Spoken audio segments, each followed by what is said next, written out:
নমস্কার বন্ধুরা, তোমরা সবাই কেমন আছো? আশা করি অনেক ভালো আছো। দেখো, আজকে আবার চলে এসেছি তোমাদের কাছে নতুন একটা রান্না নিয়ে। দেখো, হালকা গরমের পাতলা ঝোল মাংসর। দেখো কেমন লেগেছে মাংসটা। কাঁচা লঙ্কা দিয়ে, দেখো প্রথমে একটা আলু নিয়ে নিয়েছি, 10 গ্রামের মতন আদা নিয়ে নিয়েছি, 8 কোয়া মতন রসুন নিয়ে নিয়েছি, মাঝারি সাইজে দুটো পেঁয়াজ নিয়ে নিয়েছি, হলুদ গুঁড়ো আর গোটা চারেক লঙ্কা নিয়ে নিয়েছি। প্রথমে দেখো মাংসতে নুন হলুদ একটু তেল আমি মাখিয়ে নিচ্ছি। আজকে কাঁচা লঙ্কার মাংসর ঝোল বলে আমি সর্ষের তেল ব্যবহার করব। দেখো আমি মাখিয়ে নিয়ে এইভাবে কিছুক্ষণ মাংসটাকে আমি ঢেকে রেখে দেব। দেখো আমি ভালো করে নাড়াচাড়া করে নিচ্ছি। দেখো আমি আজকে গ্যাসে রান্না করছি, গ্যাসে কড়াইয়ে তেল দিয়ে দিয়েছি, খুব কম তেলের রান্না আজকে। দেখো তেল গরম হয়ে গেছে, আমি আলুগুলো এবার কড়ার মধ্যে ছেড়ে দিচ্ছি। এবার এপিট এপিট করে নেড়ে নেব। এইভাবে আলুটা আমি ভাজতে থাকবো। তো দেখো আমার মাংস রান্নাটা কেমন করে রান্না করছি তোমরা দেখতে থাকো, একদম অল্প তেল দিয়ে।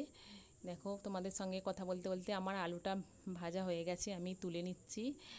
একদম কম তেলে রান্না, কম তেল কম ঝাল মশলা দিয়ে আমি আজকে রান্নাটা করে তোমাদের দেখাবো। তোমরা চাইলে বাড়িতে এইভাবে রান্না করে যে কেউ খেতে পারেন। দেখো প্রথমে একটু আমি 5 ফোড়ন আর একটা তেজপাতা, একটা শুকনো লঙ্কা ফোড়ন দিয়ে দিয়েছি। এবার মাঝারি সাইজের যেই দুটো পেঁয়াজ কেটে রেখেছিলাম সেই দুটো পেঁয়াজ আমি কড়াইয়ের মধ্যে দিয়ে এবার এপিট ওপিট করে ভাজতে থাকবো। একদম অল্প তেল ঝাল মশলা দিয়ে আমি মাংসটা তোমার দিকে রান্না করে দেখিয়ে দিচ্ছি। তোমরা এইভাবে বাড়িতে বানিয়ে খাবে, সকলেরই উপকার এইরকম পাতলা ঝোল খেলে। দেখো আমার পেঁয়াজটা প্রায় ভাজা হয়ে গেছে। এবার আমি রসুনটা বেটে রেখেছিলাম সেটা এবার কড়াইয়ের মধ্যে দিয়ে দিচ্ছি। দেখো এবারে রসুনটাকে এইভাবে ভালো করে নাড়াচাড়া করে ভেজে নেব। বাগানে রান্না আজকে করতে যেতে পারি না, আমার ছেলে খুব অসুস্থ। আমার ছেলে আমাকে আজকে একটুকু ছাড়ছিল না, তাই আমি গ্যাসেতে রান্না করছি।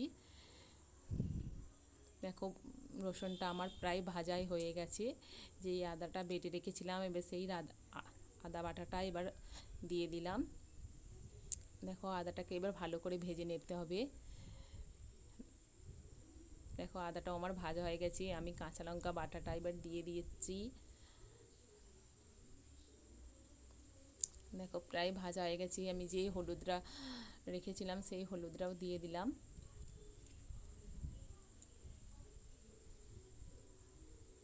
দেখুন ভালো করে নাড়াচাড়া এইভাবে করে নিতে হবে। এবার কিছুক্ষণ এইভাবে রেখে দিয়েছি যাতে তেলটা বেরিয়ে আসে ওই মশলা ভাজা থেকে। দেখো তেলটা ঠিক দেখো বেরিয়ে এসেছে মশলা থেকে, দেখো তেল ছেড়ে বেরিয়ে এসেছে। এবার আমি মাংসটাকে যেটা নুন হলুদ ভালো করে মাখিয়ে রেখেছিলাম এবার সেইটাকে দিয়ে দেব।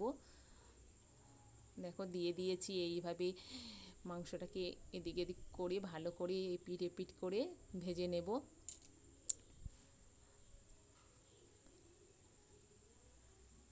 দেখো ঢেকে এইভাবে কিছুক্ষণ ভাজতে থাকবো যাতে ভালো করে ভাজা হয়ে যায়। দেখো তেল বেরিয়ে এসেছে মাংস থেকে, তেল ছেড়ে বেরিয়ে এসেছে। দেখো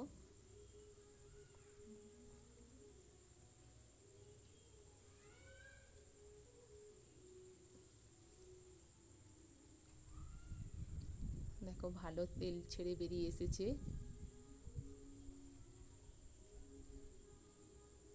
এবার আমি আলুটাকে ওর মধ্যে নুন হলুদ দিয়ে আগেই ভেজে রেখেছিলাম, আমি সেইটা এবার কড়াইয়ের মধ্যে দিয়ে ভালো করে ওই মাংসর সঙ্গে নাড়াচাড়া করে নিচ্ছি।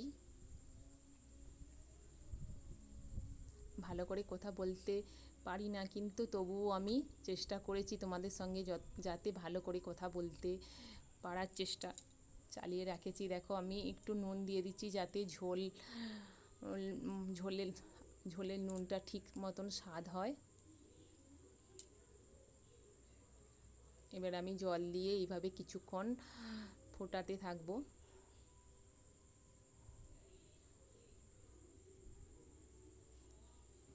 এবার আমি ঢাকনাটা চাপ দিয়ে দেবো যাতে খুব তাড়াতাড়ি সিদ্ধ হয়ে যায়।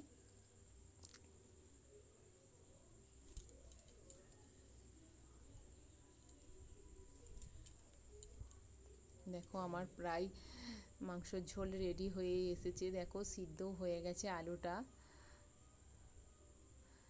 যারা হচ্ছে কম তেল ঝাল মশলা দিয়ে খেতে পারে না, তার জন্যে আমি উপর দিয়ে একটু লেবুটা নিচুড়ে ওর মধ্যে ছড়িয়ে দিলাম যাতে আষ্টে গন্ধ মাংসটা না ওঠে। খেতে খুব ভালো লাগবে লেবুটা দিলে। একদম পাতলা ঝোল, গরমে সবাইরই খেলে উপকার, যে কেউ খেতে পারেন। সবার জন্য, অসুস্থ রোগী থেকে মানে যে কেউ খেতে পারো। আমার ঝোলটা হয়েই গেছে, আমি ঢেলে নিচ্ছি। কেমন খেতে হবে জানি না, না খেলে বুঝতে পারবো না বন্ধুরা। দেখো কত সুন্দর লেগেছে, কাঁচা লঙ্কার ঝোল, দারুণ, অসাধারণ। কি সুন্দর দেখতে লাগছে। দেখো আমি ভাত নিয়ে নিয়েছি, খেতে কেমন হবে জানি না।